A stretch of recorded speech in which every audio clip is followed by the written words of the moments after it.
kí gbogbo ẹ̀yin ará mi nílé ẹ̀kọ́ ọ̀nà báyìí là ń kí gbogbo ẹ̀yin èrò ọ̀nà èmi ọmọ yín màrí ọba Táíwò Ọláníwájú ọmọ Jímọ̀ yín rẹ̀ àwí kòkó lójú ọlọ́rọ̀ ǹjẹ́ bí ọlọ́rọ̀ bá gbọ́ kí ni kò ṣe wọ́n ní kó má ṣe ohunkóhun àmọ́ ó jọ̀wọ́ o kó bẹ̀rẹ̀ tún ibẹ̀ ṣe ní. tó a ní àlejò kan ní òwúrọ̀ títò ní o ẹni yìí ni wọ́n wòlíì ọlọ́rọ̀ bá ni wọ́n àmọ́ wọ́n máa fi ẹnu wọn dárúkọ ara wọn ní kò pẹ́ kò pẹ́. tó ẹ káàárọ̀ dádì. ẹ káàárọ̀ lótú. tó gbogbo àgbáyé ló ń gbọ́ iná sì ń wò yìí kétékété báyìí ẹ jẹ́ bá mi dárúkọ yín lẹ́kùnrin ẹ bá mi dárúkọ yín sàn. orúkọ mi ni Olúwaṣèyí Oríadé ọmọ Awóyẹmí. Olúwaṣèyí Oríadé Awóyẹmí àmọ́ ẹ bá mi fi wòlíì síwájú rẹ. bẹ́ẹ̀ ni sà ní ti ògo ti Ọlọ́run sà èmi ni prophet Olúwaṣèyí Oríadé Awóyẹmí sà. ẹ ṣe bẹ́ẹ̀ ni pé ẹ tí ì fẹ́ kọ́ mọ̀ wípé wòlíì ọba mi Èdùà ní àwọn bó ṣe ń bọ̀ níbẹ̀ ẹ jẹ́ ń sáré dókè lọ́hùn náà tí máa padà dé àwọn máa tẹ̀síwájú nínú ìbéèrè tí mo máa bí lẹ́rìí gbogbo ẹ̀rọ mi lé ẹ jọ̀wọ́ ẹ bá mi gbìyànjú àti pín fídíò yìí káàkiri àgbáláyé ẹ jẹ́ kó lọ́dọ̀ gbogbo ènìyàn nítorí pé ọ̀rọ̀ táwọn máa bára wa sọ lónìí ìjìnlẹ̀ ọ̀rọ̀ ni àgbà ọ̀rọ̀ ni ibi tá à ń lọ lónìí ó ní agbára díẹ̀ àfẹ́ rìnrìn àjò ńlá kan ní òwúrọ̀ ní mo ń bọ̀ mi ti dé náà ẹ jẹ́ sáré gbé polówó wọlé ó yá látòkè lọ́rùn.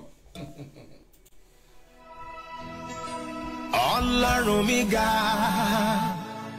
èmi náà á ga olówó ni Jésù o èmi náà máa lówó Ọlọ́run mi ga èmi náà á ga olówó ni Jésù o èmi náà máa lówó. Abraham ga Isaki ga Jacob ga àṣeyọrí náà má ga láyé Ọlọ́run mi ga èmi náà á ga olówó ni Jésù o èmi náà máa lówó. Kí mímọ́ Ọlọ́run lè ṣe kó sẹ́ni tí wò jùlọ bàbá àkọ́dá ayé àṣẹ̀dá ọ̀run ó tóbi títí ayé ò gbà ọ́ ó fọ̀run ṣètẹ́ ayé wá dàpọ̀ tí ìtìsẹ̀ rẹ bàbá ìyìn rẹ kò ní tán lẹ́nu mi Ọlọ́run àgbáyé ní títọ́gbọ́n ò láfiwé ní títagbára kò sẹ́ni jẹ́ kojú rẹ̀ ta ló ń jọ́dẹ apẹ̀rin níwájú ọdẹ apànìyàn kí lóṣù àjẹjàmọ́ níwájú ọba tó ń pàṣẹ àgbáyé wọ́n kéré sí ọ ò láfiwé wọ́n kéré sí ọ ò láfijọ́ ọba tó yọ nínú ìyìn ni olúfiyìn ṣọlá olúfiyìn ṣayọ̀ olúfiyìn ṣògo ọba tó ń jẹ tó mu nínú ìyìn mo gbé ọ̀gá. Ọlọ́run ọ̀rọ̀ tó ṣẹ̀dá ọ̀rọ̀ ó fọ̀rọ̀ dènìyàn ènìyàn ń sọ̀rọ̀ o nínú ọ̀rọ̀ rẹ lágbára ń bẹ tó bá ti sọ sáyé mi kò ṣe é yí padà sọ̀rọ̀ kan kí n rí bá ti ṣe sọ̀rọ̀ kan kí n débi gíga Ọlọ́run sọ̀rọ̀ ó kí n máa ṣàkó bàtà fẹ́gbẹ́ bó nírèsé lòun ò fi gbámọ́ èyí tó ti fi sílẹ̀ ò ní parun Ọlọ́run bó ṣoore fẹ́nikẹ́ni mọ́ àwọn tó ti ṣe é fún wọn ò lè dá kẹ́yìn bí ènìyàn tilẹ̀ kọ̀ láti gbéga Ọlọ́run á gbókúta dìde láti fògo forúkọ rẹ̀ kí ni ṣe mí tèmi ò ní yìn bàbá ìyìn rẹ yóò mi bàbá jó oúnjẹ lọ àwọn áńgẹ́lì yìn Ọlọ́run wọn yó orin tí wọ́n ń kọ lọ́run a ò lè kọ ọ́ láyé oríyìn ṣayọ̀ lọ́lọ́run wa oríyìn ṣògo lọ́lọ́run gba iyìn tuntun orin ọpẹ́ tuntun kó gbáyé mi ṣohun ọ̀tun tó tayọ ọgbọ́n ìmọ̀ ẹ̀dá láyé bí egungun ṣe ń dàgbà nínú aláboyún ìwọ ló yẹ ìwọ ló mọ̀ o ire láwọ ẹni tí ire ti ń ṣàn o iṣẹ́ ọwọ́ rẹ ni bàbá mi o bí egungun ṣe ń dàgbà nínú aláboyún ìwọ ló yẹ ìwọ ló mọ̀ o ire láwọ ẹni tí ire ti ń ṣàn o iṣẹ́ ọwọ́ rẹ ni. tó ẹ káàbọ̀ padà bí egungun ṣe ń dàgbà nínú aláboyún òun nìkan ló yẹ òun nìkan ló sì mọ̀ àbídábì bọ́ọ̀lù ẹ̀ṣẹ̀ ní sí. nítorí pé àwa márìdì níṣẹ́ olúwa kábíyèsí ọlọ́run. ọba tí ọ̀rọ̀ rẹ̀ kò yẹ ẹnikẹ́ni afẹ́ tó wá fẹ́ gun yé akọ̀wé rẹ̀ wípé òkun rí ó sá adéjọ́dánì padà sẹ́yìn àwọn òkè ńlá fò bí àgbò òkèké bí ọ̀dà àgùntàn oníkó wá gbogbo ẹ̀mí kú àrùn àríjẹ àrímọ àrínú àrílò ogun ọ̀tádìlẹ̀ ya bàbá ogun ọ̀tádìlẹ̀ bàbá ogun náà ẹbí ogun lé àná ìwọ tó ń gbọ́ mi ní òwúrọ̀ yìí ní àìtí jẹun láìtí jata láìtí fi kankan sẹ́nu mo súre fún ẹ wípé wọnú ayé lọ lo ògo tuntun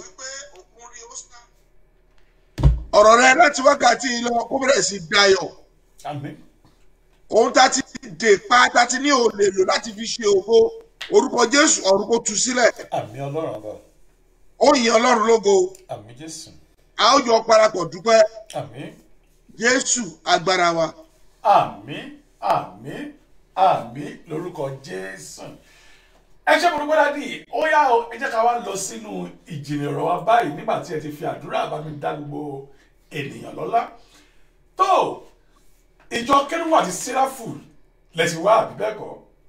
bẹ́ẹ̀ ni sà.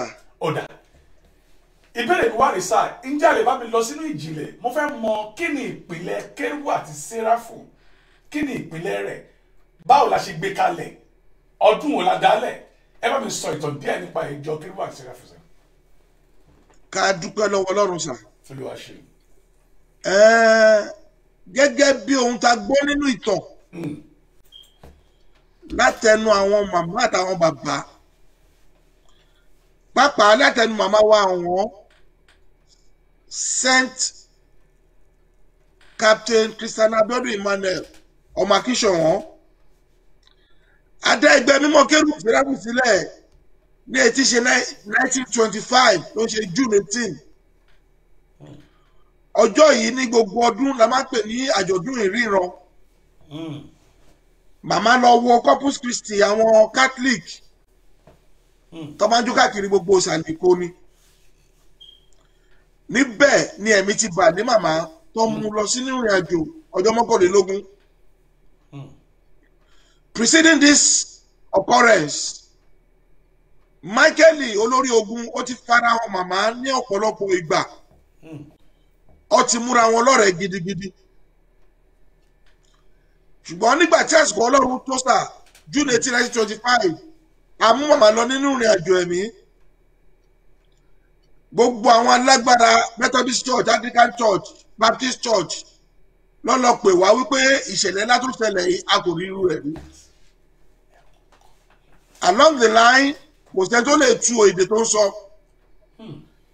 kò sẹ́ni tí òye rẹ̀ gbé kò sẹ́ni tí ìmọ̀ wà fún láti inú ẹ̀mí ni màmá ti ní kó lọ síbi báyìí ọmọ adébàbá kan bẹ̀ arọ ni àwúrò yàyà joko ni ẹ sọ pé báyìí lolúwa wí wọ́n lọ sọ́dọ̀ bàbá Orímọládé wọ́n sọ fún lẹ́ẹ̀kínní bàbá ní kó lọ padà sọ fún onítàn wípé òjò ń rọ̀ lọ́wọ́ àwọn ò lè torí bùjò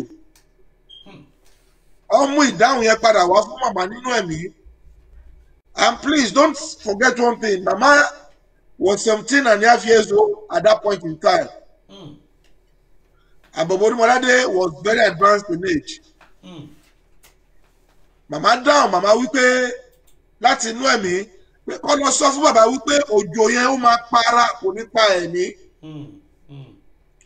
According to the story tá gbọ́ àwọn tó padà lọ gbé iṣẹ́ sọ fún bàbá nígbà tí bàbá dìde pé lóòótọ́ ohun Ọlọ́run lélẹ́yìí ó múra láti tẹ̀lé wọn títí tó fi dé Saba Court ní ìsàlẹ̀ Èkó níbi tá a tẹ́ màmá sí nílé àǹtí wọn òjò pa bàbá Orímọládé ṣùgbọ́n gbogbo àwọn tó tẹ̀lé tó lọ mú wá tó lọ gbé iṣẹ́ fún wọn lọ́jọ́ ń padà bọ̀ a gbọ́ wípé òjò pa wọ́n títí kan ẹsẹ̀ láti orígbé ẹsẹ̀ ni.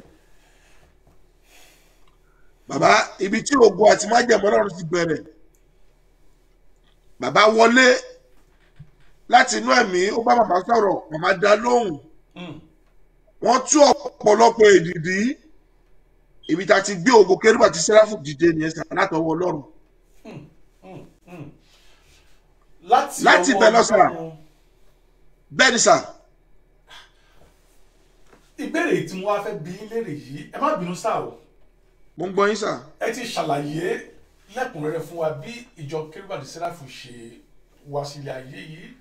Bẹ́ẹ̀ ni sà. Àmọ́ dádì kí lẹ fẹ́ bá mi sọ fún àkàìmọye àwọn wòlíì àwọn pàìtọ̀ àwọn olùṣọ́ àgùntàn nínú Kérúbù mo ń rí àwọn nǹkan kan lẹ́nu jẹ́ mẹ́ta mo sì ń gbọ́ mo sì ń rí tó dàbẹ́ ni pé kò fẹ́ẹ̀ fi bẹ́ẹ̀ mọ́ ní ìlànà ẹ̀sìn bí àwọn pásítọ̀ yìí ṣe ń gbé kalẹ̀ ó rú mi lójú ẹnìkan tiẹ̀ bí mi léèrè pé ṣé Kérúbù àti Sẹ̀lẹ̀ ṣé aláwo ni wọ́n ní àbí oníkìní túmọ̀ yẹ wọn á ní gòkè tí ẹ bá ti wálé ní máa bí léèrè ìṣọwọ́ gbé ẹ̀sìn wọn kalẹ̀ ìṣọwọ́ ń ṣe àwọn olùṣọ́ àgùntàn yẹn ẹ bá mi sọ̀rọ̀ lórí ẹ̀sẹ̀.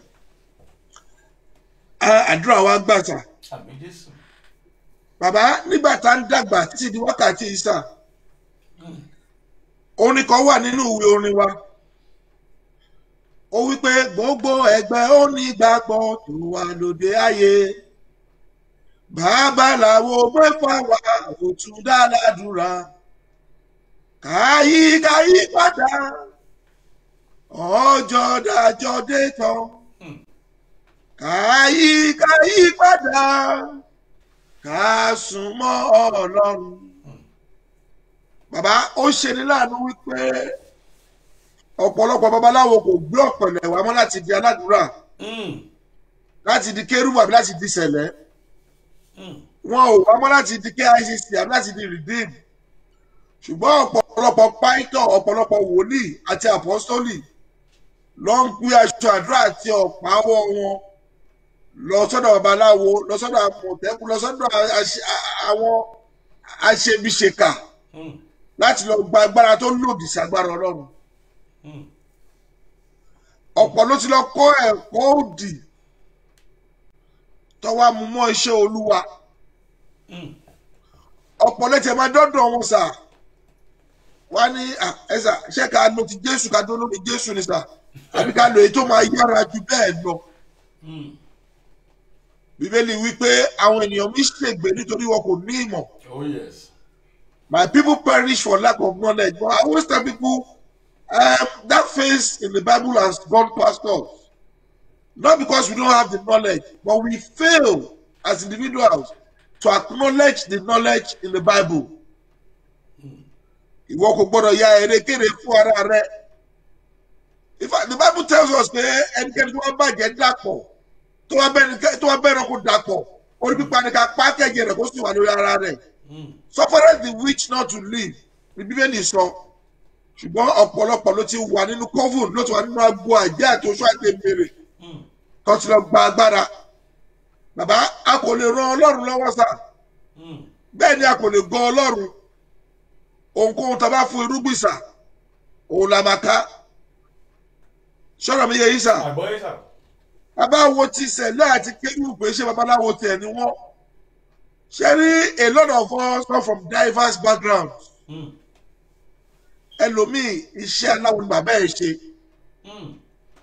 Ẹlòmíì iṣẹ́ oníṣègùn ni bàbá ẹ̀ ṣe. Ẹlòmíì eléwé ọmọ ni ìyá tó bí ṣe. Nǹkan tó mọ̀ láti kékeré ní ẹ̀sà.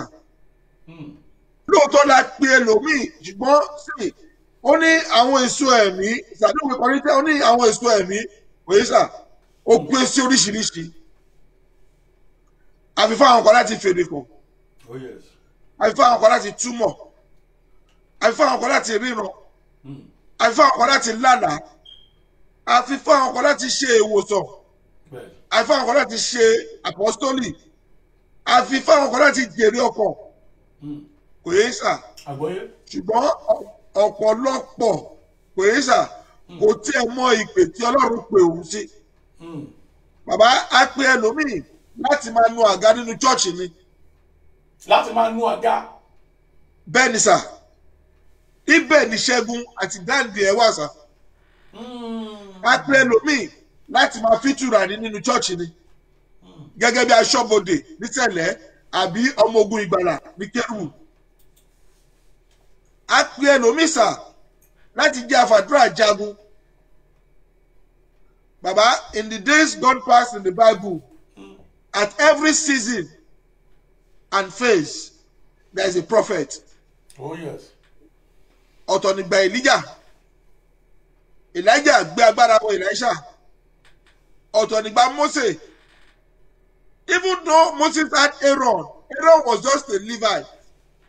He was not a prophet. Hallelujah, sir. Hallelujah.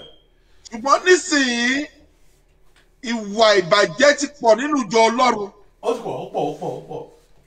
Kò yé sà bí ká lọ máa mú ẹyin kí tìrà máa jábọ́ nínú ìṣòro kí alàgbà máa wọ òrùka ẹ̀rẹ́ sí ọwọ́ sà. Bàbá mo sọ fún ẹ pẹ̀lú ìgboyà lónìí ìwọ tó ń gbóhùn mi. Ẹ wo orí pé lẹ́yìn Jésù kò sẹ́nìkan o. Bẹ́ẹ̀ni. Ọba mímọ́ lọ́ba tí mo mí sìn. Lẹ́yìn Jésù kò sẹ́nìkan o. Alágbára mo orúkọ rẹ̀. Bàbá ó ní kéèyàn burúkú kó ṣègbé nítorí ìwọ́wọ́ rẹ̀ burú. Oh yes. A kò lè ran Ọlọ́run lọ́wọ́ sà. A kò lè gbọ́ Ọlọ́run. Bàbá ẹjẹ tilẹ̀ kí lẹ́yìn wọ́n ti dá ọ̀rọ̀ mọ́ ilé nu. Bẹ́ẹ̀ni sà. ó ní pàìtọ̀ kan nílùú Nàìjà àmọ́ mo forúkọ bò wọ́n láṣìírí. àjọ sọ̀rọ̀ ìjọ kan. Bẹ́ẹ̀ni sà. wọ́n gbàdúrà fún mi. wọ́n wá ní ọba wò jẹ́ kí n gbé ọ̀rọ̀ yìí kúrò kí n gbé tìkẹ́rùbù kúrò jẹ́ ń wọnú ìjìnlẹ̀ ọ̀rọ̀ lọ. bàbá yìí bá ń pè gèdè ó sì ń ṣàdúrà fún mi ni. àgbàgbà kérúbù sì ni. nítòótọ́ mo ń ṣe àmì sí gbogbo àdúrà tó ń sọ àmọ́ nínú ọkàn mi mo mọ̀ mo ní ègèdè ló ń pa yìí àmọ́ mi ìbí wọn léèrè ẹgbọ́ ká máa gbọ́ ègèdè ògèdè lẹ́nu alàgbà àjọ èyí tàbí fọ́pọ́lọpọ́ mú ìtàbí pọ̀lọpọ̀ ń gbà àbá kí ni ìtumọ̀ yẹn nínú ìjọ kérúbù. Bàbá màá sáré ṣe àwọn àpẹẹrẹ kan sà. I was watching a so-called prophetess of God on Facebook. In the last couple of weeks ó lóun ṣe ó ń jíwèrè ṣe sà ó lóun ṣe ètò nígbà tí Ọlọ́run máa mú sà ó sọ̀rọ̀ ó ní kinní kan olúwẹ̀rí mọ̀ gbọ́ òjò kinní kan mo wò pé mo sáré block ẹ̀ lórí page as a friend sà. Ṣé rí àwọn èso ẹ̀mẹ́ máa farahàn nípa ti èmi sà. Ìwé Bíbélì sọ fún mi wípé ohun ẹbọ wọn làwa kì yóò dáná lẹ́nu wa. Ṣé rí ọ̀tọ̀ lọ́rọ̀ fẹsà ọ̀tọ̀ ní ògèdè. Ọba tá ò bí, ọba tá ò lóyún, ọba tá ò gbẹ̀bí rẹ̀, aríru àlá owó kẹbẹ̀rẹ̀ bí ìjà. Ọba tó jáde lọ sójú ogun tí ò kúrò lójú kan, ojú yíká láyé àti lọ́run. Alágbára tó fẹsẹ̀ kan sórí òkú àti sórí ilẹ̀. Ohun fẹ́ ni ẹ sà. Bẹ́ẹ̀ni. Ṣùgbọ́n èyí tẹ́ sọ pé ó sọ yẹn sà èmi ò gbọ́dọ̀ dá padà mi ò gbọ́dọ̀ dá dúpọ̀ lẹ́nu mi sà. Iṣẹ́ ọwọ́ rẹ ti ṣe kí ni sà ó ti fi hàn orú èèyàn tó jẹ́ sà. Ó ti fi hàn. If you look into his background it's either he was born nílé aláwo tó ní agbára lọ́pẹ́ kan tó mọ̀ nígbà tó dàgbà nìyẹn. Ọ̀ bàbá ó ti bá wọn jẹ ó ti bá wọn mu at a point in time. And I continue to tell people one thing, Baba. Bẹ́ẹ̀ni sà. If God calls you, He empowers you. He trains you, He teaches you. But at the same time, you have to go through a certain channel. Ọ̀pọ̀lọpọ̀ lórí ìjọ pàápàá nílùú ta wà yìí sà. tẹ́ bá béèrè pé ó pé kí tẹ̀lé dé àwọn àmùrè tá à ń dè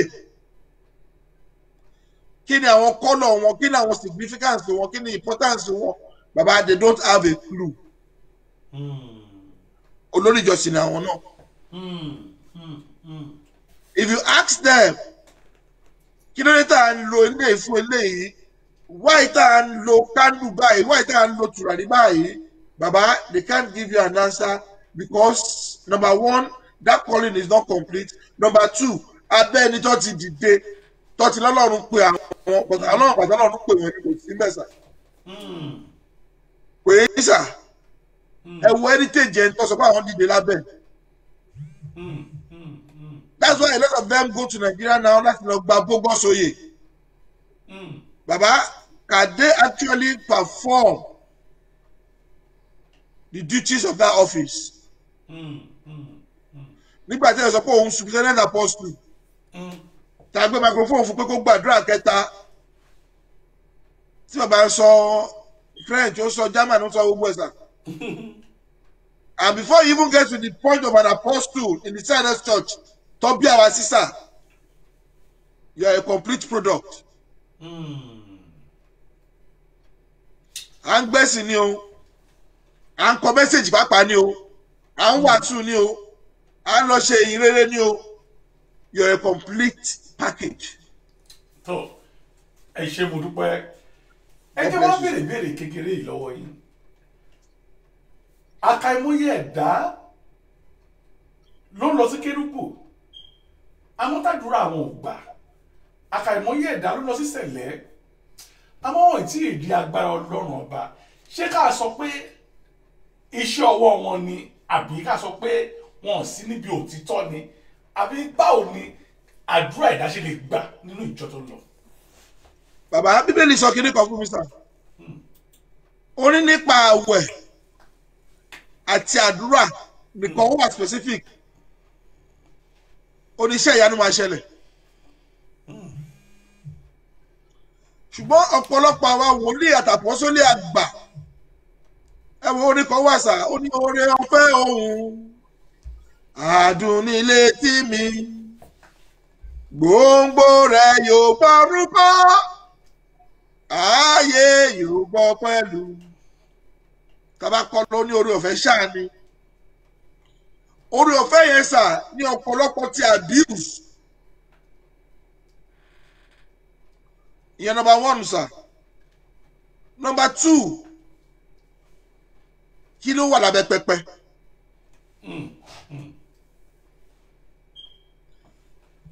ní ìlú yìí nígbà kan sà lásán olùṣọ́kan lu pẹpẹ kòkó abẹ́ pẹpẹ fọ́ ejò ló jáde níbẹ̀. Jésù mi o. kò yẹ yín sà. àwọn alákòóso ìgbà yẹn wọ́n sáré bu ọ̀rọ̀ yẹn mọ́lẹ̀ káṣíní má bàa tú.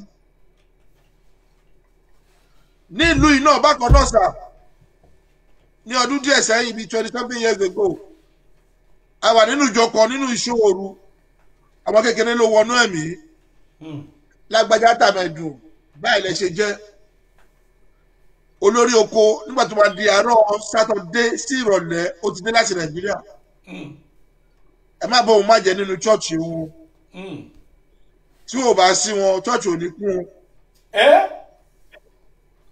bẹ́ẹ̀ ni mo ní ẹlẹ́rìí tí mo lè pèsè mo ní àwọn ẹlẹ́rìí kò tẹ̀ ṣe méjì mẹ́ta.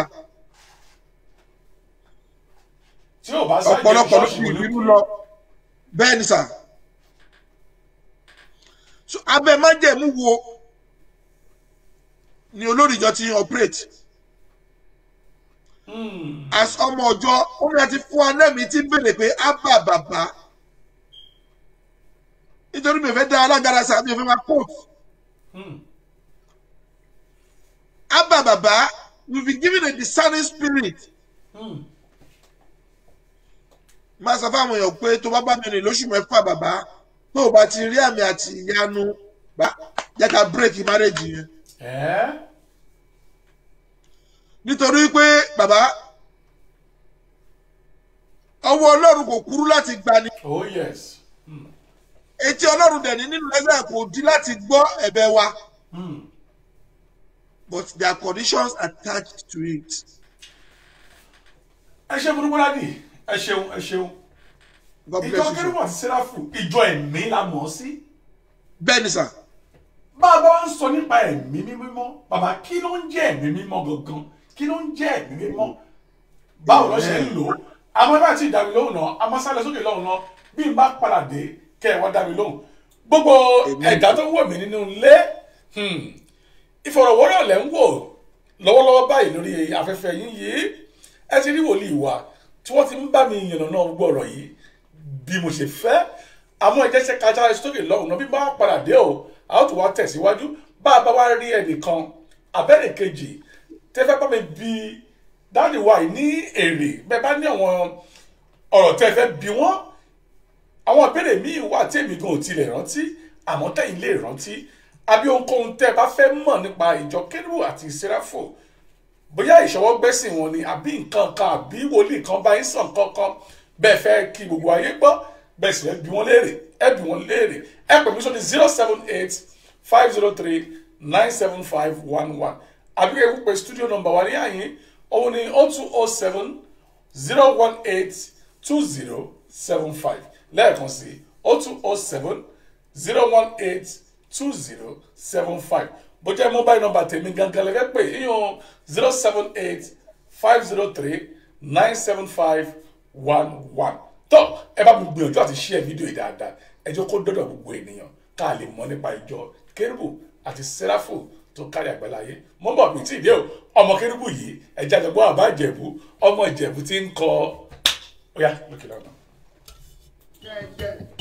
Fàdúrà pọ́nrìnlẹ̀ ooo, kí máa ṣe owó ẹgbẹ́ mi, fàdúrà pọ́nrìnlẹ̀. Ẹ̀jì jẹ́ máa gbóhùn lẹ́nu ni ó yá sọ pé fàdúrà pọ́nrìnlẹ̀. Fàdúrà pọ́nrìnlẹ̀ ooo, kí máa ṣe owó ẹgbẹ́ mi, fàdúrà pọ́nrìnlẹ̀. Ẹjọ́ sọ pé Elédùmarè ọba mi. Ẹ̀dìjẹ́ lọ́kọ mi lọ́wọ́ ẹ má jókòó. Àyà mi ẹ̀dìjẹ́ máa gbóhùn lẹ́nu mi. Ó yá sọ pé ó yá ní o. Òpè kí wọ́n máa yin bàbá. Òpè kí wọ́n máa yin bàbá. Òpè kí wọ́n máa yin bàbá. Òpè kí wọ́n máa yin bàbá.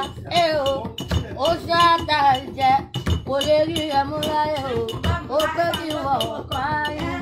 Ó yá sọ pé o àìdì ó yá ní o orí ẹ̀ lórí ẹ̀ o orí ẹ̀.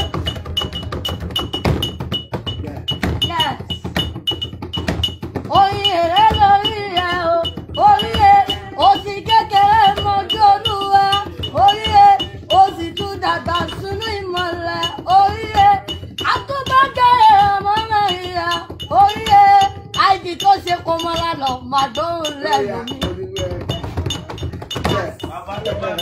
Àìdí ó yọ sọ pé o alágbára lọ́wọ́ wá.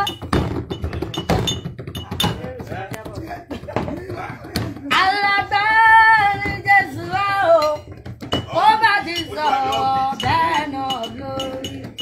Alágbára lọ ṣe pé agbára Ọlọ́run ó fi ṣe kọ́mọ lánàá ṣèlú ẹ̀ ń ṣàgbára ènìyàn agbára Ọlọ́run wà wo mọ òun ọmọ yẹn sọ kó má wálé ayé ni ó sọ fọ sọ má mú nǹkan yẹn gbé. Bóyá sọ pé àìdí ó yá ní o èmi ní ẹ̀kọ́ nílẹ̀wà tó máa lálùyọ èmi ní ẹ̀kọ́ nílẹ̀wà tó máa lálùyọ. Èmi ní ẹ̀kọ́ nílẹ̀wà tó máa lálùyọ èmi ní ẹ̀kọ́ nílẹ̀wà tó máa lálùyọ. Wo wá tó ṣe ń di mọ́tò ẹsẹ̀ mọ́tò ẹ̀ ní Toyota Mohadi Lexus. Bóyá sọ pé gbogbo ẹ̀ ń bẹ̀ ń bẹ̀ ó yá ní mọ́tò mélòó mú fẹ́ rà mọ́tò 1 mọ́tò 2 mọ́tò 3 mọ́tò 4 mọ́tò 5 mọ́tò 6 mọ́tò 7 mọ́tò 8 mọ́tò 9 mọ́tò 10 mọ́tò 10. Bóyá sọ pé màá rà mọ́tò tuntun màá rà mọ́tò tuntun.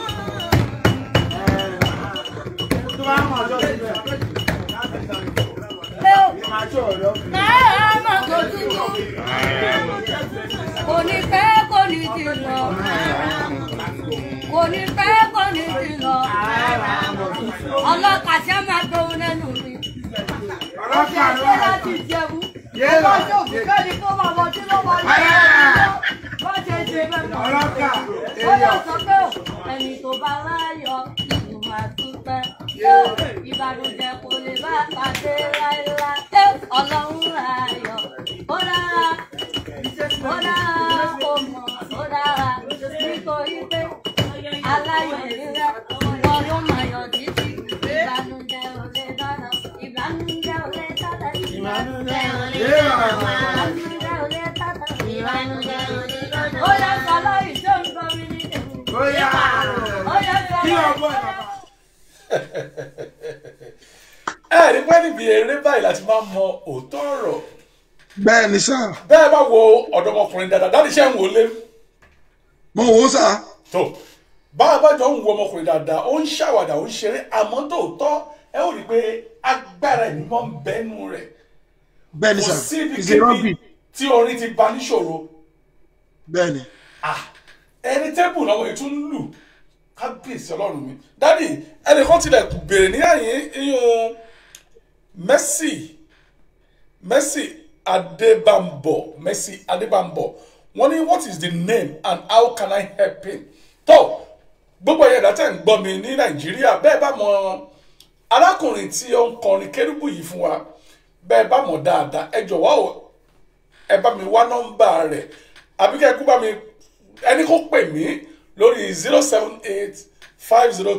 078-503-97511 ẹni kó pè mí àti pé Mercy Adébámbọ̀ pàápàá wọ́n ń béèrè rẹ̀ wọ́n sì ń béèrè nọ́mbà rẹ̀ ẹ jọ̀wọ́ o ẹni bá mọ ọ̀dọ́mọkùnrin yìí ẹni kó pe ọba Táíwò Ọlárẹ̀wájú ọmọ Jímọ̀ Ọlọ́run máa ṣèyanu ìwọ̀nba tọ́lọ́nà máa rìn mí lọ́wọ́ lórí rẹ̀ èmi náà gbìyànjú ti tiẹ̀ mi nítorí pé bẹ́ẹ̀ bá gbọ́ orin bẹ́ẹ̀ bá gbọ́ ẹ rí i pé orin ẹ̀mí ń bẹ ń bẹ dáadáa. bẹ́ẹ̀ni he is naturally gifted. that is it. tó ẹ ṣe gbogbo rádì ẹ jẹ́ wá pa sórí ìbéèrè mi sẹ́ẹ̀ àní ẹ̀mí mímọ́ ń bẹ ní ìjọ kérúbù dáadáa àwọn kí là ń pè lẹ́mí mímọ́ gangan. inú wa dùn sá. àmì Ọlọ́run ọba. inú mi dùn fún ìbéèrè tẹ́ ìbéèrè yẹn.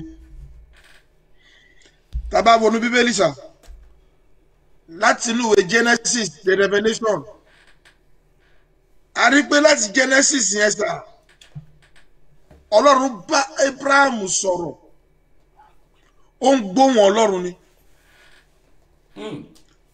gbogbo instructions Ọlọ́run fún he could hear directly from God. Tàbá lọ síwájú sá Mósè tiẹ̀ sọ fún pé ìwọ tó tiẹ̀ fẹ́ bá mi sọ̀rọ̀ tó fẹ́ bá mi rìnrìn àjò yìí is it possible I see you one on one? ó lóun fún ẹ lórí ọ̀fẹ́ kó o máa kọjá ṣùgbọ́n o ò lè fojú kọ òun. Ọ̀ni Mósè rí àkẹ́yìsí rẹ̀ ojú Mósè sì ràn bí òòrùn and his face was never the same again. That was why he gave Moses the instruction to build the Ark of Covenant. So ọmọ kérúbù tó bá lóun ò gbàgbọ́ nínú àpótí ẹ̀rí sá ẹ bá mi ka Psalm 14 àti 15 fúta wípé aṣiwèrè wípé Ọlọ́run kò sí. Oh yes. He told them specifically build the Ark of Covenant kí lè máa gún wá sínú rẹ̀ because nobody can see me. When there's any issue you want to talk to me about, come before the Ark of Covenant. Ask. Ìbáṣe darí. Agbára yìí sì wà síbẹ̀ sà kò tí ipò padà sà. Anna lọ sí Ṣílò Rámáyàtà ó sì rí àánú gbà. Bàbá agbára ẹ̀mí mímọ́ ni agbára láti fún àwọn wòlíì to stand as an intermediary between us and God. Kò yẹ yín sà. Àgbọ́yé. Láti tọ́ ọ̀nà Olúwa ṣe láti tọ́ ọ̀nà rẹ̀ àti láti ṣe ọ̀nà rẹ̀ dáadáa. Ẹ wo sà tábà lọ sínú ìwé iṣẹ́ àwọn àpọ́sítélì orí kejì. Nígbà tọ́jọ́ Pentecost sì dé sà. Oh yes. Wọ́n forúurú èdè fọ̀ ẹ̀mí wọ́n sì gbàdé wọn.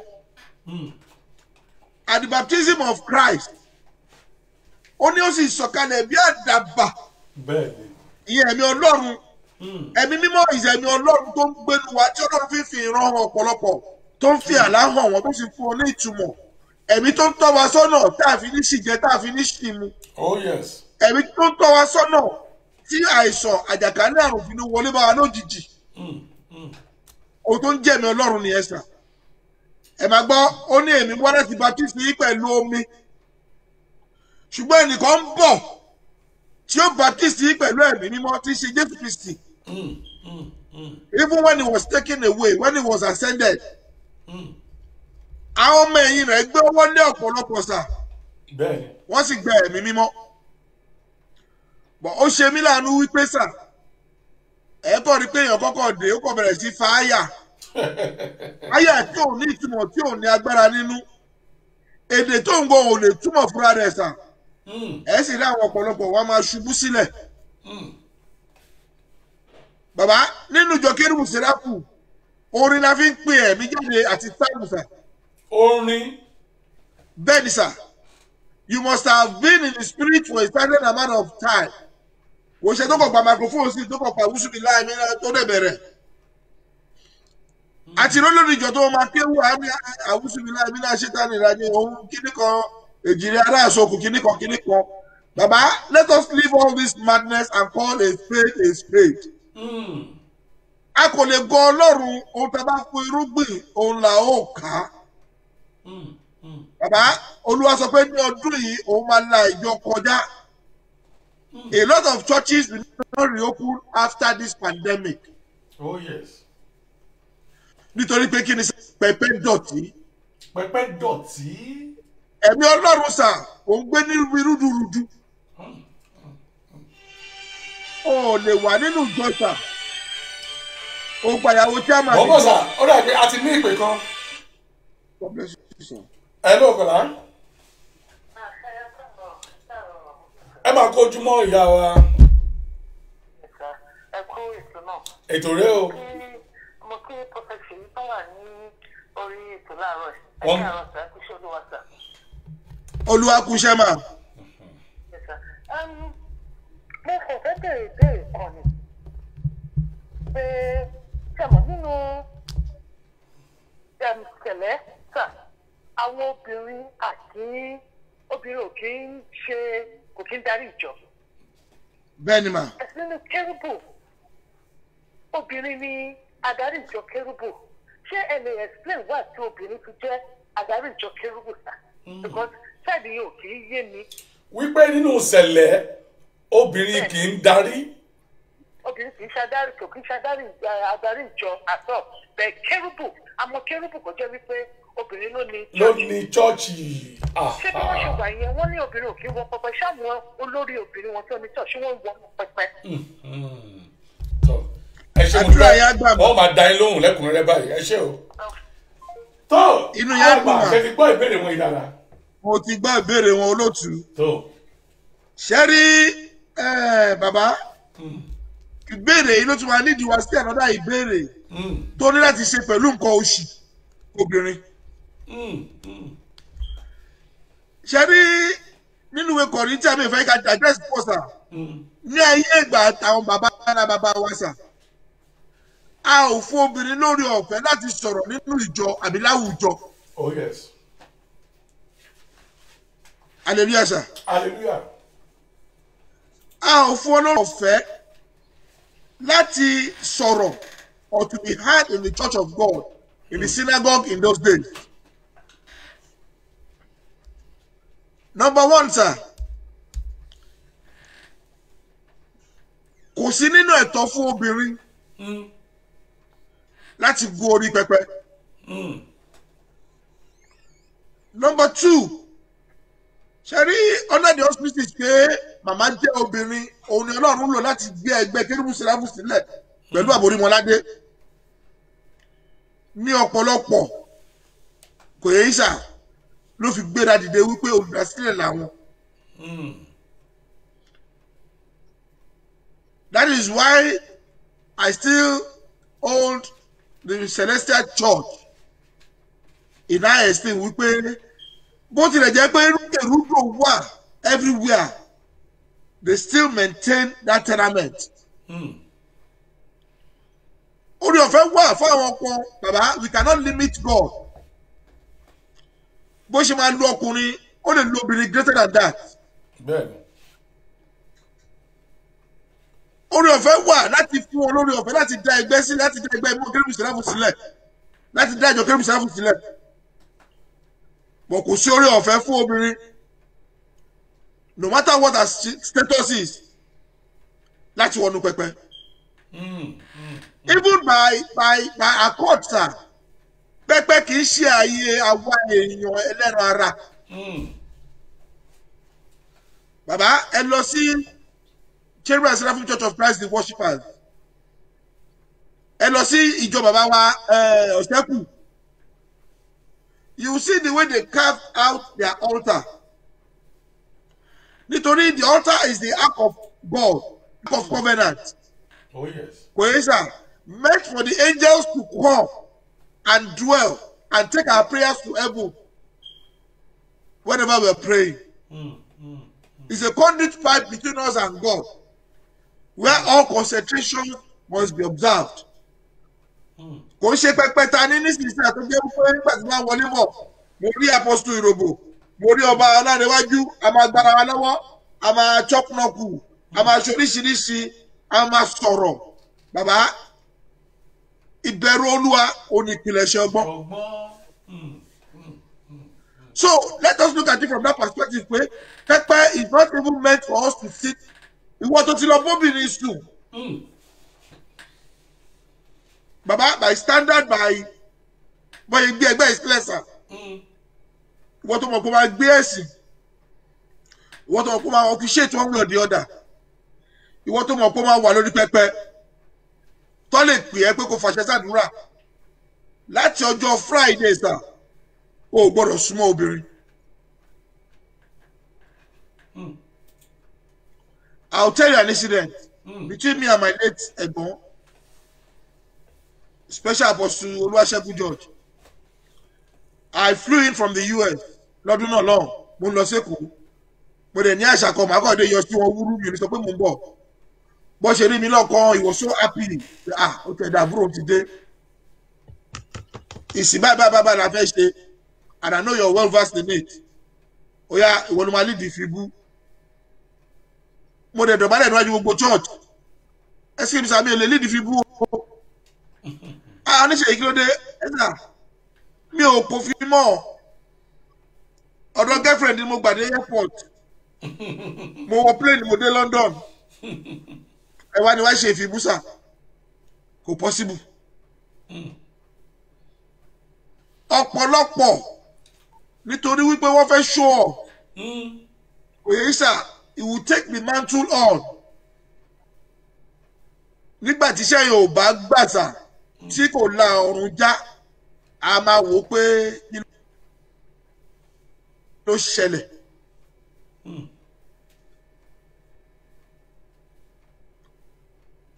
Àdúrà wa gbàsà. Àmín àmín àmín lórúkọ Jésù.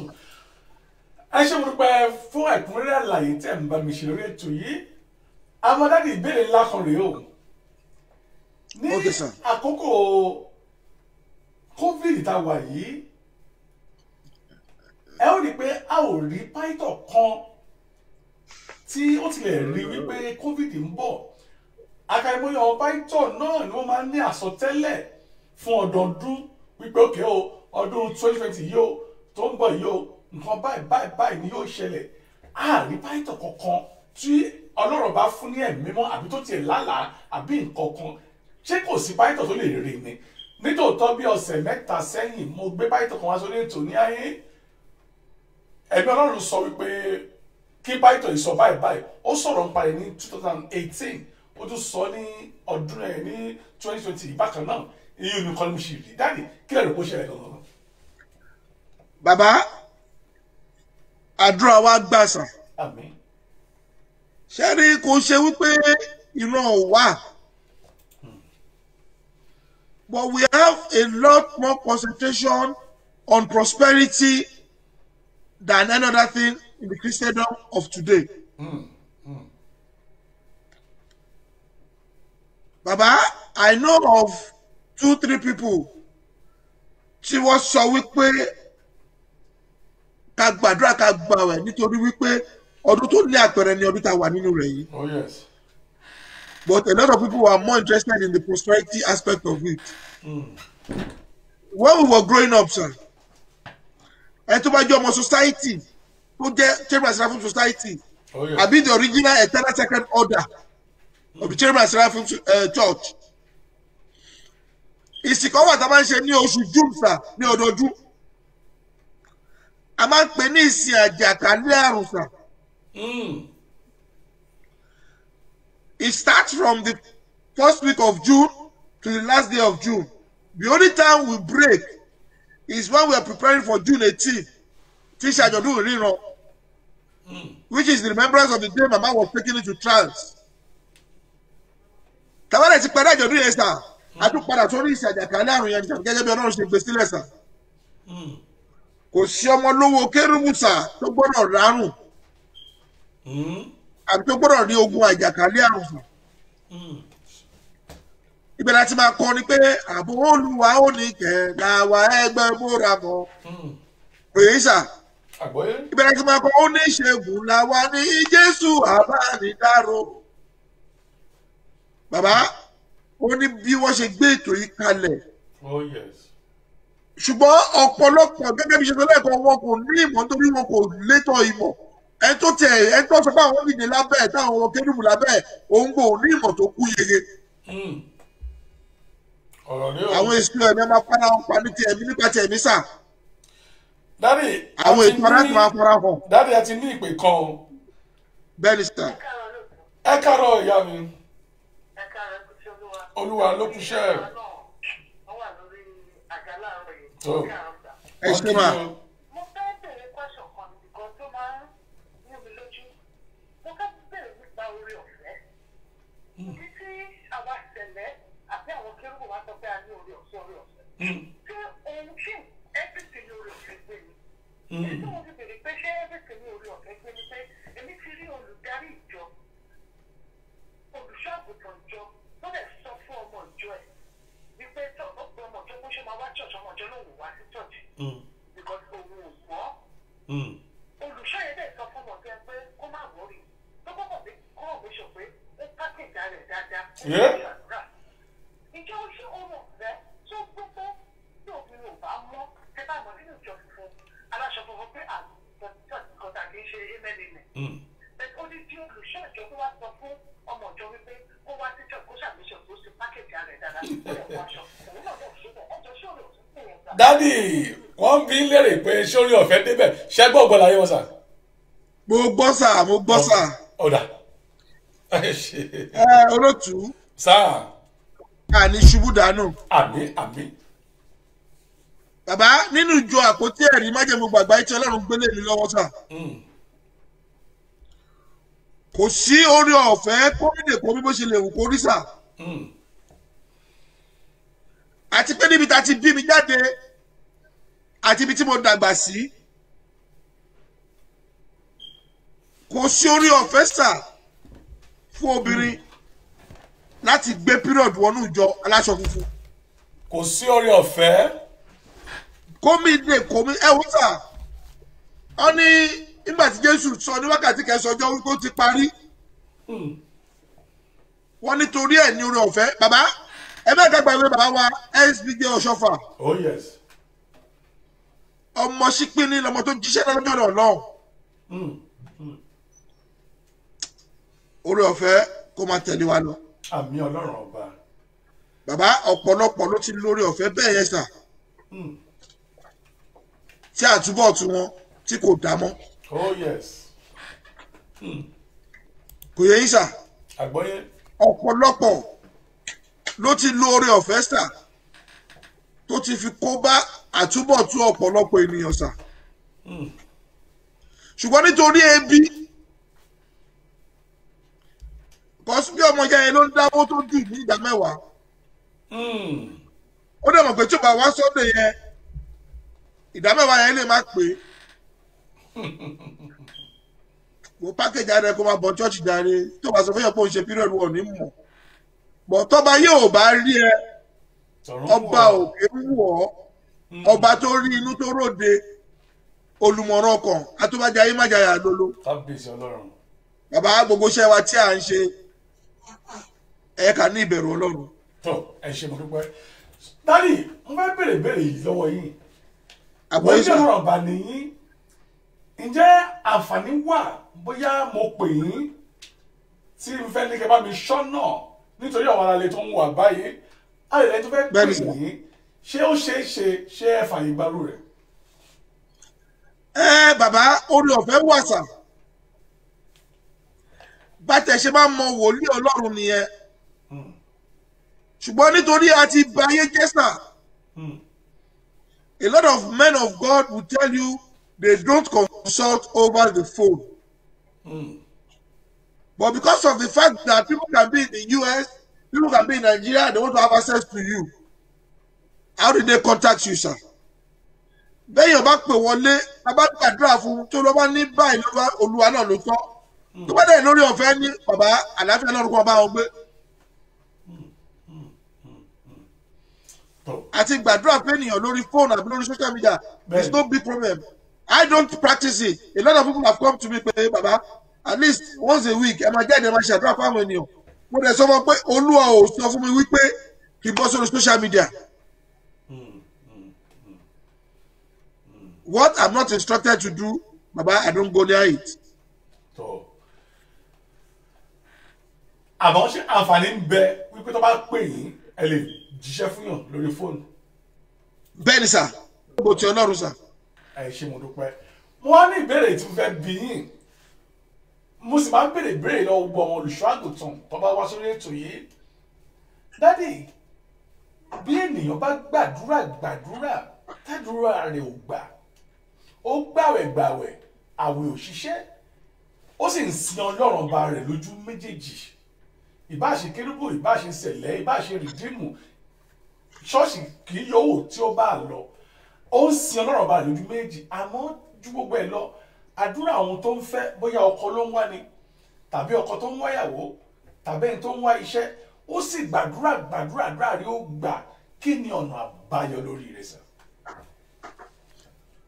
Ẹ ṣé sà. Ṣé rí ọlọ́run tí a ń sìn sà? Ọlọ́run tí ò fara ní wá ní sà. Arákùnrin kan kọ ní kan pé àwòrán ọlọ́run mi fa àwòrán mi hàn. olúwa fàwòrán mi hàn olúwa. Bàbá nígbà tí ẹ̀mí ọlọ́run máa tó èdìdí ọ̀rọ̀ yẹn fún mi sà. Ó ní ṣe mo mọ̀ wípé wọ́n lè gbé àwòrán ẹlòmíì déwájú Queen Elizabeth. Kódà ẹ̀ wò báyìí pé bí ṣe owó pípa ìṣá kódà ẹ̀ wò báyìí pé kí ló important ń pa ẹ̀ ṣé ẹ̀kan tó fẹ́ jẹ nìyẹn kí ló kọ̀ ọ́n. Ayé ò ní lọ́wọ́ sọ̀rọ̀ wa sà. àmín. Ṣùgbọ́n mo bèrè lọ́wọ́ màlẹ́kà yìí wípé alágbára kí ni ìtumọ̀ ohun tó ń bá mi sọ yìí? Ó ní fààyè gbà mí ọlọ́run mi fààyè gbà mí o. olúwa fààyè gbà mí o. Fáwọn tí ó mọ̀ mí gẹ́gọ́rọ́ àwòrán mi o ṣùgbọ́n fààyè gbà mí ọlọ́run mi fààyè gbà mí o níbi tó ga. Bàbá bí ọlọ́run bá fi àyè gba ènìyàn sà òun ló dàbí gítà gbìsíkáyé tí ó ń dò sà orí tó ń so èso rẹ̀ lásìkò rẹ̀ gbogbo tó ṣe yóò sì máa ṣe déédéé níwájú ọlọ́run. oh yes. ṣọ́nà mi èyí sà. àgbọ́yé. ẹni tó gba àdúrà títí sí àti àdúrà rẹ̀ ò gbà sà. máa sọ kíní kan fún kan náà ọmọ mi ní olúwa wípé always watch signs and times. kò yẹ sà. àgbọ́yé. àsìkò àti kú àsìkò àti bí àsìkò àti jẹun àsìkò àti sùn àsìkò àti jí òun ọlọ́run ti ṣe ètò gbogbo ẹ̀sà. And we cannot force God's hands in everything we do. Kò yẹ yín sà. àgbọ́yé. Àsìkò important àsìkò rẹ̀ kò bá sì tó sà. Kò yẹ yín sà. A kò ṣe sà ọlọ́run àti àṣẹ lásán. àmì ọlọ́run ọba ṣé pé àkókò ni ò tí ì tó fún. Àkókò wà very important sà very technical. Number 2 abẹ́ ìpè tó wà kí ni ìpè yẹn sà. kí ni ìpè yẹn. nípa kí ni ìpè yẹn ṣe fọ́ọ̀mù sà nípa agbára òun ni ìpè yẹn fi ń dún. ẹ wo sà àdúrà wa máa gbà sà. àmì Ọlọ́run. ìṣẹ̀lẹ̀ kan ṣẹlẹ̀ ní ìlú yìí sà ní ọdún díẹ̀ sẹ́yìn. And as a Christian, we all have to be very careful and learn. Nígbà tí ẹ bá package ẹlẹ́mìí pé kó lọ sórí òkè. Kò yé sà. Àgbọ́yé. Ẹlẹ́mìí yìí lọ sórí òkè. Olúwa fọhùn wípé ó sọ ẹlẹ́mìí yìí kalẹ̀ wípé kò sí ìrìn àjò níwájú rẹ̀. Ṣùgbọ́n wọ́n ti gba họ́ọ̀lù sọ̀kalẹ̀, wọ́n ti máṣọ̀ sọ̀kalẹ̀, wọ́n ti dáwó lọ. Àṣà ìwá àṣà ìbọ̀sà ẹlẹ́mìí ikú sórí òkè yìí. Jésù. Ó bá lọ. Ọ̀pọ̀lọpọ̀ ọ̀rọ̀ bẹ̀rẹ̀ sí jáde. But where there is no proper governing council, we will continue to encounter these issues. Tẹ̀tí nídìí wípé abẹ́ ìpè wo ló ti ń fọhùn ló ti ń gbàdúrà. Oh yes. Kí ló mú ìpè yẹn? Kí ló mú fọhùn? Ṣé lèyí tó wá ṣe pàtàkì nínú ẹ̀sà? Ó ní pé kí ni ìpè àti májẹ̀mú Ọlọ́run lórí ìpè yẹn? Olè tó bọ̀ ń kójọ lòún mọ̀. Kò yé sà. Nígbà tí a gbé ìjọ Jesus Saves lẹ́gbọ́n mi lọ́wọ́. Ó ní òun gbé òun lọ bá Ọlọ́run. Ọlọ́run ìwọ lọ́ba ti ń pè èèyàn yáwọn ló pe o. Bàbá and God equipped him totally. And he empowered him and he enriched him. Nígbà tí ẹni tá à ń sọ ìsà tó pa ipò dà, you could feel the pain in people's hearts. They need pain. Kò yí sà. Àgbọ́yé. Ìjọ tó ń lọ kí ni májẹ̀mú rẹ̀ pẹ̀lú Ọlọ́run. Bàbá, do not forget one thing. God has given us all a discerning spirit. Láti sọ pé Abba, Bàbá. A discerning spirit to know good from evil. Tí o bá tẹ̀ wá síbẹ̀, you have a right to pray to God. Olúwa orí òkè tí mo wà yìí. Ṣé ibi tó fẹ́ kí n wà nìyí ni? Àdúrà wa ti gbà sà. Àmì Ọlọ́run bá ẹ ṣé mo dúpẹ́ bàbá wa. Mo ní ìbéèrè ńlá kan tí n fẹ́ bi í léèrè. Mo sì mọ̀ pé ọ̀pọ̀lọpọ̀ tó ń wẹ̀ náà nínú ilé wọ́n fẹ́ béèrè ìbéèrè yìí. Dádì, báwo la ṣe mọ wòlíì òtítọ́? Báwo la ṣe mọ pàìtọ̀ tó ní ìpè? Nítorí pé bá a bá jọ fojú inú wò ó, àkàìmọye àwọn pàìtọ̀ òpùrọ̀ ti kúnta o. Àwọn pàìtọ̀ jẹun ti kúnta. Àmọ́ báwo la ṣe mọ ẹni tí ó jẹ́ wòlíì òtítọ́ tàbí ó ní ìpè tòótọ́? Báwo la ṣe mọ̀? Olúwa ṣe bàbá ṣe rí Ọlọ́run tá à ń sìn Ọlọ́run tó ní agbára ní ìsà. Tá bá lọ wo níwèé Genesis, mo sọ lẹ́ẹ̀kan ṣáájú pé Abraham ó gbóhùn Ọlọ́run nísà. Dìde láàrin àwọn ènìyàn rẹ̀.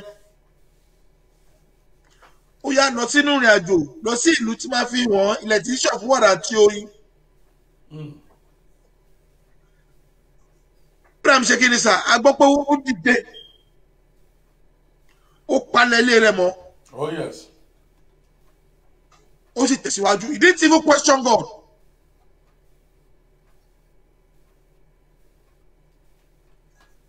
Mósè ilé ọba láti bí. Ilé ọba láti wò dàgbà. Oh yes. He lived and knew the life of a prince, a royal prince. Nígbà tí àsìkò Ọlọ́run dé, ó ṣe ohun tó máa ṣe sà. Àlè jáde kúrò nínú ó sá lọ. Ó lọ sà lẹ́mi Ọlọ́run jó ìgbẹ́ tí ìgbẹ́ kò rú. Nìṣó ní Íjíbítì wá lọ kó àwọn èèyàn mi jáde. Oh yes. kò yẹ yín bẹ́ẹ̀ sà àgbọ́yé. nígbà tí ó dé Egypt sà ọlọ́run ti equip ẹ̀ kò yẹ yín ó ju ọ̀pá sílẹ̀ bẹ́ẹ̀ àwọn abókù amòye fada àwọn ọ̀pá sílẹ̀ bàbá a kà wípé ejò gbé ejò mi sà agbára gbé agbára mi oh yes a sì kà wípé ọ̀nà méje lolúwa ti fi àjàkálù bá ìlú Egypt jà sà. If you've been privileged to get to Egypt sà àwọn àjàkálù àrùn yẹn ò tí kásẹ̀ kúrò lẹ́sàn. kò tí kásẹ̀ kúrò lẹ̀. bàbá kò sí ìlú tí ọlọ́run bínú sí tó bá dán fúngbà díẹ̀ á dàrú fúngbà díẹ̀ nìkan. kábíyèsí ọlọ́run má bínú sí wa o. àmín bá ṣe mọ ìpè tó dájú sà. bẹ́ẹ̀ ni sà. ṣe rí ọlọ́run bá sọ̀sà bẹ́ẹ̀ la ṣe máa bá. ó tẹ̀ ṣe mí lánàá níta bá gbé àwọn ẹlòmíì tó bá jẹ́ wá ní ó dàbẹ̀ ní wípé mo rí wípé ó dàbẹ̀ ní wípé bàbá níbi àti tọ́wọ́ dàgbà sà ìlú ọlọ́run àwọn ọmọ ogun sọ olúwa wípé ní ìwòye ọ̀la a ó ta ìyẹ̀fun kan ní ṣẹ́kẹ́lì kan. oh yes. ìjọba tó tó ẹ̀ sà wọ́n máa fojú ni kò ní jẹ níbẹ̀ ni. ọlọ́run èlíjà ó ní tèmi bá jẹ́ wòlíì ọlọ́run ó ní kí lọ́kọ́ sọ̀kalẹ̀ kó jó àwọn wọ̀nyí irun. àwọn ẹ̀mí abàmì ènìyàn nítorí pé ọlọ́run gbénu wọn ní àwọn wòlíì sà. bàbá ní ayé ta wà nísìnyí ọ̀pọ̀lọpọ̀ tí bá wọnú jọ mi máa kọ́ra jókòó sẹ́yìn ní sà òun ní dààmú rẹ̀ òun ní mọ̀ padà ní. nítorí pé ìlànà tá a wà yìí ìwà ọ̀bàjẹ́ àwọn òjíṣẹ́ olúwa kò jẹ́ kí àwọn ènìyàn kó bu ọ̀wọ̀ fún àwọn òjíṣẹ́ olúwa mọ́ àbí láti gbà wọ́n gbọ́. kò yẹ yín sà. nígbà tó jẹ́ ẹwúrọ̀ ọ̀rọ̀ tẹ́sán lẹ́ẹ̀kan sà ẹ̀ tó ṣe pírọ̀dù ó lè nígbà wọn rí pákéjì ara ẹ̀ dáadáa. nítorí ohun tó máa jẹ́ wòlíì àṣọ fọ́mọjọ́ mi pé wọ́n sórí tabaníkà dúró lórí ti Jésù ṣọ̀bù Jésù slowly ló máa ń wà kò fẹ́ kó ẹlẹ́ṣẹ̀ bí kò yẹ pé kó yí padà kí ni ká ṣe sísà kàmáda pé bí a mo fẹ́ kọ́ yín nìkan tẹ́ ẹ̀ láìkì sà kò yẹ sà lẹ́nu páìtọ́ o lẹ́nu páìtọ́ sà ẹ jẹ́ lẹ́nu kan pààyàn sà èèyàn kan lọ sájọ ọdún kan láti ìlú yìí ó lọ sí Nàìjíríà ní sà nígbà tó parí àjọ̀dún ó fẹ́ ṣe ọ̀tọ̀rẹ́ àánú as usual ìjọ yìí nídìí ẹ̀ jẹ́ kó àwọn lọ rẹ̀ ó bá bèrè láwọn èèyàn pé wà bàbá dà àwọn àpọ́sùlù dà ọlọ́wà nínú yàrá agbára bàbá lẹ́ǹkì. hello kọ́lá. hello sir. hello. ẹ kú ètò. ètò màdé ìyá mi. ọlọ́run a máa ṣàgbára dọ̀tun. àmì Jésù. àmọ́dé kí àwọn dáde wa. wọ́n gbà. ọ̀rọ̀ wọn ó rí lè mú ọgbọ́n wá tí ó dẹ̀ fún wa ní ìṣítí tó péye. àmọ́ ìbéèrè kan ṣo ni èmi ní tí mo fẹ́ béèrè sà. àṣẹ. òun ni pé ṣé ó lẹ́tọ̀ọ́ kí kérúbù àti sẹ́ráfù àti regime àti pentecostal church kọ́ máa discriminate pé tó bá ti ń lọ sí ìjọ aláṣọ funfun o gbọ́dọ̀ bá pentecostal àbí redeem ṣe àbí kí redeem àbí pentecostal tó bá ti rí pé òun lọ ìjọ aláṣọ funfun ẹni àìmọ́ ni ẹ́ ǹjẹ́ ó lẹ́tọ̀ọ́ kí a máa discriminate láàrin ara wa. ẹ ṣe dáàdì ṣe gbọ́ gbogbo ìtọ́ ìpele. mo gbọ́ sà. tó mọ́mí ẹ̀jọ̀ ìlú rẹ̀ ti pè é mà. London ni o. London ẹ ṣe mo dúpẹ́ ẹ jẹ́ ká fún dáàdì láàyè kí wọ́n bá wa ṣàlàyé lórí rẹ̀ dáadáa. ẹ ṣe o. àdúrà wa gbà sà. àmín ó dàbọ̀ mà. mọ́mí ẹ ní ṣubú dànù mà. àmín. bàbá kò sí orí ọ̀fẹ́ lábẹ́ àkóso bó tilẹ̀ wù kó jẹ́ sà. nínú ọ̀gbàdá wa ti pera wa lọ́mọ kìrìsìtẹ́nì ọmọ kristi ọmọ lẹ́yìn kristi sà.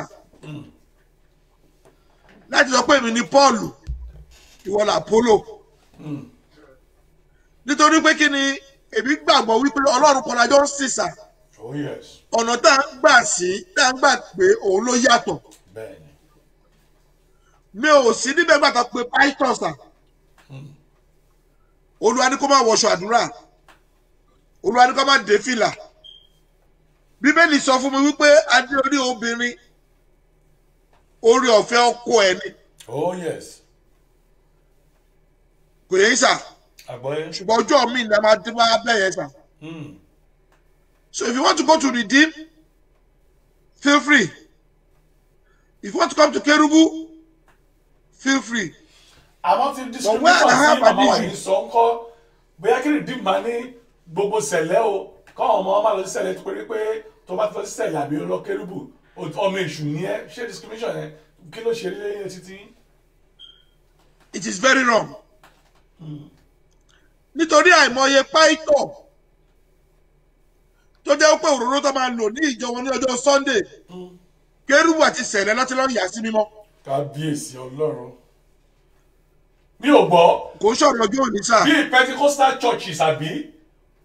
Bẹ́ẹ̀ ni sà, even Òróró lórílẹ̀-èdè tó tá máa a lò wà lọ yìí sà, Sunday. ní orílẹ̀-èdè tá a wà yìí sà, lórí Okent Road, mo mọ pàìtọ̀ tó jẹ́ pé kí tó kúrò nílùú yìí sà, àmọ́ bó ṣe ya òróró ẹ̀ sí mímọ́. Yeah?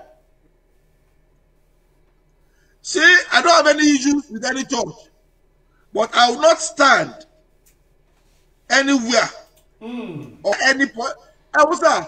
Only a ṣíwèrè ènìyàn ló sọ wípé Jésù kì í ṣe ọmọ Ọlọ́run. Kábíyèsí Ọlọ́run.